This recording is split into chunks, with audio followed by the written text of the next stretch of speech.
Ļoti bieži vecāki domā, ka, teiksim tā, ka viņš mīl savu bērnu, bet patiesībā viņš viņu vienkārši kontrolē. Kur ir šī robeža? Nu, tā robeža atkal atgriezīsies atpakaļ tajā, ko tas cilvēks ir iemācījies, kas viņam ir mīlestība. Jo vienam mīlestība var likties tad, kad es atrodos pēc iespējas tuvāk tev, es atrodos tev klāt tūmā, un tādā veidā es jūtos mīlēts. Tad es jūtos drošībā. Jā, tad, kad man apskauj, tad, kad man saka, kad es kaut ko daru, un tad man saka un slavē, es daru pareizi, tad ar laiku es iemācos kā bērns, ka tas ir droši, un tādā veidā pieaugušais gādā pa manim. Savukārt, tajā brīdī, kad kaut kāda problēma notiek, man tas nepatīk, un es attālinos, un līdz ar to es dabūju no tā cilvēka distanci, tajā brīdī man liksies, tas ir ok, tas ir normāli, tagad es jūtos atkal drošībā, un to sajauca mīlestību.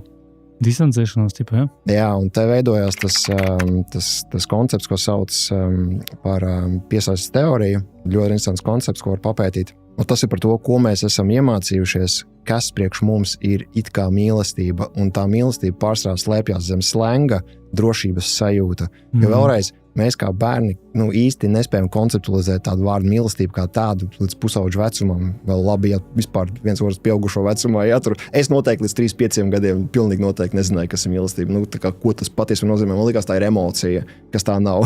Ja? Bet tas stāsts par to, ka ko priekš tā cilvēka nozīmē drošības sajūta, kad viņš jutās pieņemts, kad viņš jutās iekļauts, kad viņš jutās piederīgs. Un ja piederība bija tad, kad mēs tev pēc iespējas turam klāt tūmā un sakam ne jau tikai, bet tad, kad tu būsi labs, tad, kad tu iziediesi zupu, tad, kad tu sēdēsi sev un darīsi to, ko es tev saku, tad tu būsi mīlēts. Tad tu saņemsi visas tās lietas, bērns tu uzskata par mīlestību. Jā, ja atkal pretējais, tad, kad sākās problēmas konflikts, tad visu tu tur ej savā stūrī, sēdi un attīsties no sērijas. Skaidrs, tad, kad man iedošu to telpu, tad es saprotu, ka tad tas ir tas veids, kā es tieku mīlēts vai kā par maniem rūpējās. Un mēs tad sajaucam šos konceptus. Mums liekas, tā ir mīlestība. Generation X vai Generation Z, es jau nezinu, kura ģenerācija tā ir, kur vismaz Amerikā bija tas pētījums, ka starp viņiem ir tieši lielākā problēma šobrīd. Ka viņi izjūt, ka viņi jūtās nepiepildīti absolūti savos darbos. Tie bērni, kuriem šobrīd ir 20, 21, kādi bērni, jaunieši, kad 20, 21, 22, 23 gadi, bet viņi jūtās nepiepildīti. Viņi grib kaut kādu lielo dzīves jēgu pieredzēt, lai ko tas nozīmētu. Jā? Viņi grib to impaktu, izdarīt pasaulē, ko tas nozīmētu. Jā? Nejūtās piepildīt. Kāpēc? Tāpēc, kad ir pieredzējuši tieši šo saucamo kontroli, saucamo draudzīgo kontroli no saviem vecākiem pēdējo šo gadu periodā, kur viņiem bija pašiem jāmācās savu personalitāti attīstīt. Līdz ar to viņu vietā izdarīja mamma vai tētis, kas savukārt priekš mammu un tētis tas skaitījās. Es jau negribu viņu kontrolēt, es vienkārši gribu viņu pareizi motivēt, lai viņam vieglāk ir, lai viņam sanāk, lai viņam izdodās. Jā, bet ar kādu patieso motivāciju tas vecāks tam bērnam toreiz gāja to skolas somu. Mazāk problēmas, lai būtu vieglāk. Kaut kur vai nē, lai es atkal negribu, lai man tā skolotājs zvana, tur atkal es negribu to čakaru, atkal viņš rīt būs 10 minūtes pa vēlu, un atkal un principā, it kā jau laba gribēdams, bet patiesībā tā atkal, tam pieaugušam bija jāuzdod tas jautājums, ar kādu motivāciju patiesībā es tam bērnam palīdzēju izdarīt to darbu viņu vietā, kas viņam bija jāmācās darīt. Un ja tas ir no šīs iekšējās kompensācijas, kad es negribu, piemēram, skolas valdē izskatīties slikti, es negribu skolotāju priekšā izskatīties slikti, es negribu, lai mani draugi vai kolēģi pa mani padomā, ka es tur slikts vecāks un ka man tur neizdodas, jo tāpēc, kad redzēs, ka pasies tavs bērns, un nesagludināt kreklu atnāca, vai tam līdzīgi. Tas ir viss tas jautājums, kāpēc tā motivācija ir, un tad, kad tas pieaugušais sāk par to domāt, tad viņš saprot to, ka, ja es, tas, ko Juris saka, ja es pietiekuši daudz reizes šito izdarīšu, viņš jau nekad neiemācīs, un tas, ko mēs redzam šobrīd tajā Generation X vai Z, ka viņiem vienkārši trūkst praktisku iemaņu. Atkal atpakaļ bija, tā paudze, kad šeit dara viņu vietā, bet agrāk reāli bija, principā, bija tā pārāk lielā stingrība, reāli, ja? Un te jau ir tā robeža, ka tu nedari neko, vai tu atkal kļūst ļoti stingrs, ja? Te ir tā sajūta, ka laikam iet tā sarunas to, kur arī iedrošināt vecākus, ka nav viss jāzina, nav viss jāmāk, un mēs nevaram mācēt un prast visu, mēs nevaram ekspektēt, ka mēs visu mācēsim un zināsim, līdz ar to, ka tāpat kā mūsu vecāki, viņi darīja visu labāko, kā viņi mācēja uz to brīdi, kā viņi saprata uz to brīdi, tāpat arī mēs darām pašu labāko, ko mēs uz to brīdi spējam, un jā, pateicoties kaut kādām situācijām, kur, piemēram, tu ar meitu kaut ko sarunāji, un tas laikam šī saruna nebija baigi kvalitatīva un efektīva. Es tā pieļauju, ka pēc šīs sarunas viņai varētu izveidoties limitējoša domāšana par sevi vai par vīrieti, ka vīrietis laiku viņu griež nost vai kontrolē vai tam līdzīgi. Un tu pēc tam apzināti ej ar viņu risini to. Klausies, meitiņ, mēs tur šitā parunājām. Man kaut kā nepatika, kā mēs viņu pabeidzām. Un, zini, es gribu, lai tu zini. Ja? Es nezinu, kā vajag pareizi. No manas perspektīvas likās tā. Es saprotu, kāpēc tu to darīji. Nu, katrā ziņā, ja tu sajūties tā, kā tu sajūties, piedod, es tevi mīlu, tu esi drošībā, visi ar tevi kārtībā, un redzēsim, kā tas izvērtīsies. Jo, manuprāt, pieaugušajiem jānoņem nost šis spiediens, kur, manuprāt, šobrīd ļoti ir uzlicis šis viss izaugsmes virziens, kas ir redzams pasaulē. Ja? Visi ir kaučoti, visi mācās, visi mentorējās, visi kaut kur iet. Tas ir ļoti labi. Mums kā civilizācijai Zemē pēdējais laiks, godīgi sakot. Bet tas ir beigās arī par to, tad, vai mēs ejam izaugsmē un mācamies aiz vainas sajūtas un aiz bailēm, ka tad mums nesanāks, tad mums nebūs un mēs būsim slikti vecāki. Un atkal mēs negribam atskaitīties tur citiem cilvēkiem, draugiem, ka mēs esam failure, ka mēs esam loseri, ka mums nav sanācis. Vai arī mēs esam gatavi iet to, tādu grūtāku ceļu, saprast un atzīt sev, es nezinu visu, es nemāku visu, es neprotu, bet es esmu cilvēks, kurš mācās. Un tikai pateicoties šām situācijām, es mācīšos kā.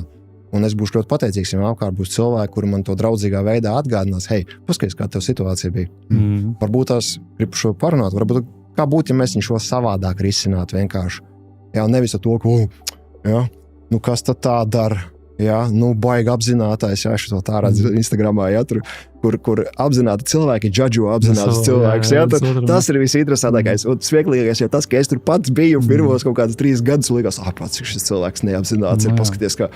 Tas ir normāli, mēs ejam tam visam cauri, kad tu sākumā sāc attīstīties, tev reāli ir šī tendence cits pamācīt, un tev liekas, ka tu esi visgudrākais, jā, un viss, un tas, ko tu saki, tā ir reāli liela, tas ir liels spēks. Es citreiz nočikoju, ka es to nezinu, es saku, meitiņas realitāte tiešām nezinu, es nezinu.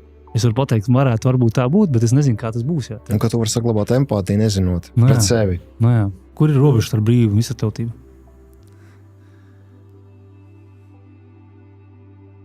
Droši vien te iet kopā ar to iepriekšējo jautājumu. Kas ir tas, kurš nosaka spēles noteikumus? Un kāda motivācija ir apakšā tam cilvēkam? Šajā gadījumā mēs te par pieaugušajiem runājam, jā. Ar kādu nodomu tas pieaugušais tam bērnam uzspiež vai liek darīt to, ko vajag darīt. Un tad tas ir tas jautājums par to, ka vai viņš viņam liek to darīt tāpēc, lai justos labāk par sevi, kā pieaugušais, tāpēc, ka viņš iet pēc kaut kāda sava ieraduma principā, lai vairītos no bailēm, piemēram, vai nesaskartos ar izaicinājumiem, vienkārši viņš iet pēc savas programmas. Respektīvi, vai tas pieaugušais iet pēc ego vēlmes, vai arī viņš tiešām cenšas ieklausīties arī tajā, ka viņam pretī ir pilnīgi cita dvēsele, kurai, vēl nav kaut kāda zināmas spriestspējas, tāpēc, ka smadzenes attīstās līdz 25 gadiem, kas tur ir prefrontālais korteks, loģiskā domāšana, tāpēc arī viss šī te pilngadība un arī Amerikā līdz 21, tas ir normāli, kad cilvēkam pa lielam nav līdz galam pilna spriestspēja, tāpēc, ka smadzenes nav attīstījušās, tur vēl citu pētījumu vēl ilgāk. Bet te ir tas stāsts par to, ka ar kādu šo te motivāciju tas pieaugušais pieiet tai robežai, vai mēs redzam šeit, ka ir kaut kādas vērtības, kas pieaugušo prātu tiek pārkāptas, kuras savukārt tam bērnam nav izdevīgi pārkāpt, jo tas viņam pēc tam atspoguļosies, piemēram, iebāzt 2 pirkstus kontaktā. Klausies, tu jau vari iet un darīt to, tikai riskēt, tev var bērnu nosist ar elektrību, tas tev nav izdevīgi. Tad, protams, pieaugušais var darīt visu iespējamo, lai teikt, klausies, tas nav labi, šitā nedara, tas tev reāli sāpēs, tu cietīs, tas ir slikti. Tad te ir atkal bišķi jāpavērtē, ja? vai tas ir tiešām izdzīvošanas jautājums, vai tas ir par to, ka nagls norīt, vai tur izdzert kaut kādu tur bīstamu šķidrumu, un tā ir robeža, ka pasakā, klausies, tas nav labi. Jo, principā, kas būtu, ja mēs skatāmies no tādas kosmiskas perspektīvas, dvēselē būtu pēc iespējas ātrāk jāiemāca, kā šajā te biorobotā dzīvot. Un, manuprāt, tā vispār bija jābūt skolas galvenai idejai sabiedrībā.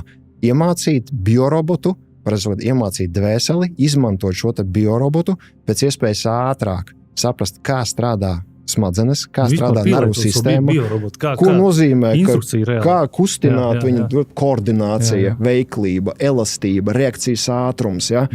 Tas, kāpēc ir fiskultūra vispār, vai ne? Lai iemācītos pārvaldīt savu biorobotu. Un tālāk prātu pārvaldīšana, zemapziņas pārvaldīšana, saprast to, ka, ja tu domāsi vienu domu atkal un atkal, tu sāksi vienā brīdī viņu uztvert kā automātiski, tu viņu vairs neapstrīdēsi, tu vienkārši domāsi tā. Tev tas ir jāzina, ja tu klausies šādu informāciju, tu kļūsi par to. Ja tu reaģēsi atkal un atkal šitā situācijā tā, tas tev izveidosies kā ieradums autopilots. Ar to, atgriežoties atpakaļ, manuprāt, ka pats svarīgākais ir, kad tas pieaugušais apzinās, ka galvenais tam bērnam ir iemācīt to, kā strādāt ar savu biorobotu. Un tālāk jau viss ir atļauts, bet ne viss kalpo. Tad attiecīgi, var jau ēst tur McDonald's no rīta līdz vakaram, var jau ēst tos čips un kolu no līdz vakaram. Vai tas kalpo? Klausies, bērns. Es esmu padzīvojis ilgāk šajā pasaulē, es esmu redzējis, ka šitas te noved pie liekā svara, pie aptaukošanās, pie smadzeņu attīstības problēmām, un tas nav izdevības, ka tajā pārtikā iekšēji ķimikālijas. Tas tev nav izdevīgi. Tā vajag ēdīsim šitā. Ja? Un tā vienkārši ir, tā ir tā galvenā tā attieksme, ar ko tas pieaugušais nāk, un kur ir tā robeža laikam ir tajā, kad ar kādu to enerģiju tas vecāks to pārdod tam bērnam.